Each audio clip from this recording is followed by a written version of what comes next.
আসলে এই চাঁদাবাজির শেষ কোথায়? তারিক,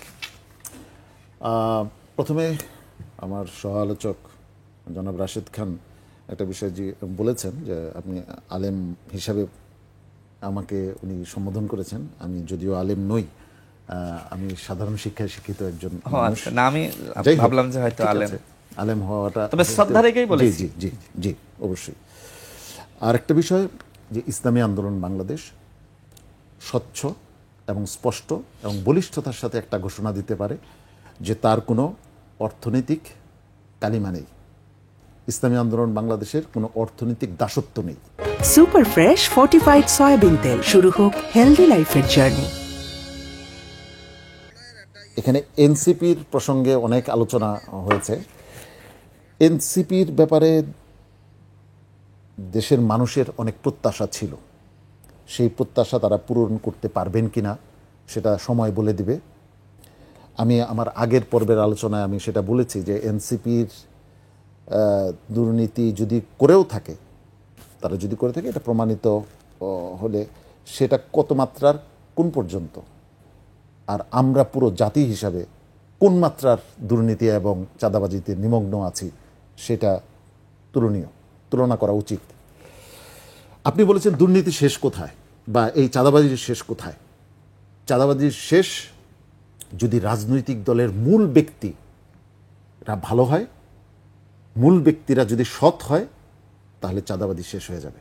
অথবা নতুন যে সরকার আসতে যাচ্ছে বা আসবে, সেই সরকারের প্রধান ব্যক্তিটি যদি সৎ হয়, সত্যিকার অর্থে সৎ হয়, সে যদি কোনো প্রকার দুর্নীতি এবং দুর্নীতিকে প্রশ্রয় না দেয় এবং নিজে দুর্নীতি না করে, তাহলে আপনি আপনার কথা একটি বিষয় হয়তো আমরা বুঝতে পারছি পরিষ্কার যে দলের প্রধান ঠিক থাকলে পুরো দলই ঠিক থাকা সম্ভব। তার মানে যে দুই দলের বিরুদ্ধে অভিযোগ উঠছে সেই দুই দলের নেতৃত্ব পর্যায়ের প্রশ্ন থেকে যায়। আমি একেবারে সরাসরি যে বিষয়টা বলবো, আমি কোনো দলের ব্যাপারে বলছি না, এটা আমি একটা জেনারেল ভাবে বলছি।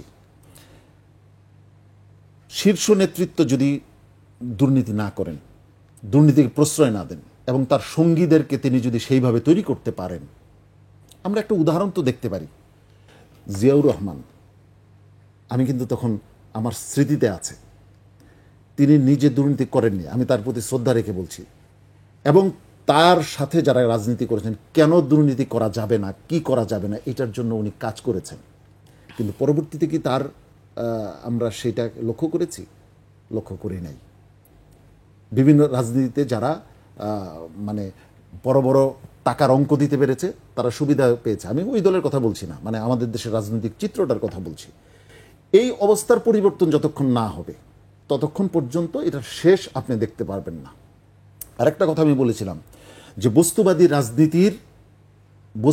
রাজনীতির একেবারে বাই প্রোডাক্ট হচ্ছে দুর্নীতি এবং চাঁদাবাজি। এটা একেবারে অবধারিত, এটা হবেই।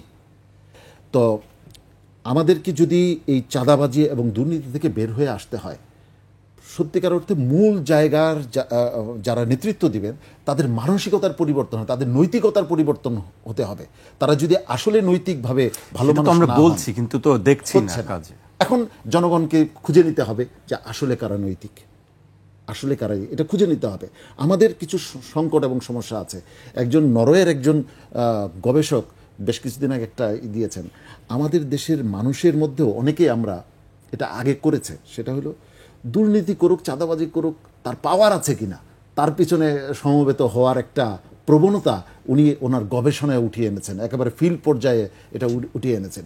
এই প্রবণতার থেকে যদি আমরা বের হয়ে না আসতে পারি, জনগণ যদি বের হয়ে না আসতে পারে, যে যারা তার ক্ষমতা থাকুক বা না থাকুক, এবং এইটাই আমি বলতে চাচ্ছি যে এবার ইলেকশনের পর যে নতুন সরকার আসবে তাকে প্রচণ্ড অগ্নি পরীক্ষা দিতে হবে।